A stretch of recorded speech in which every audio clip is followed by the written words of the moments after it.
మనం చదివేటప్పుడు ఎలా చదవాలి అనేది మంచి ప్రశ్న. మంచి రీతిలో చదవాలంటే కొన్ని ముఖ్యమైన చిట్కాలు ఉన్నాయి. 1. లక్ష్యంతో చదవండి. ఏ విషయం చదువుతున్నామో ముందుగా స్పష్టంగా తెలుసుకోవాలి.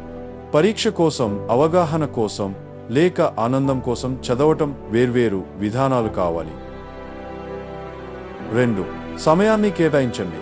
ప్రతిరోజు నిర్దిష్ట సమయం చదవడానికి కేటాయిస్తే మనస్సు అలవాటు పడుతుంది. 3.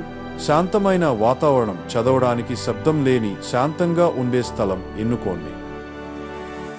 4. సారాంశం రాసుకోవడం. చదివిన విషయాల్ని చిన్న నోట్లు లేదా పాయింట్ల రూపంలో రాస్తూ వెళ్లడం వల్ల గుర్తుంచుకోవడం సులభం అవుతుంది.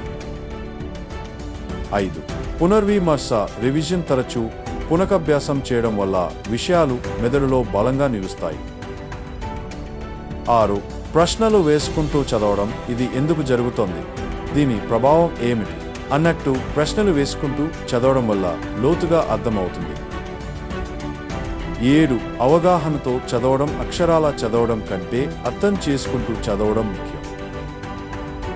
మీరు ఏ తరగతి లేదా పాఠాలు చదువుతున్నారు? ఇలాంటి మరిన్ని ఆసక్తికరమైన వీడియోల కోసం మా ఛానల్ను సబ్స్క్రైబ్ చేయడం మర్చిపోకండి.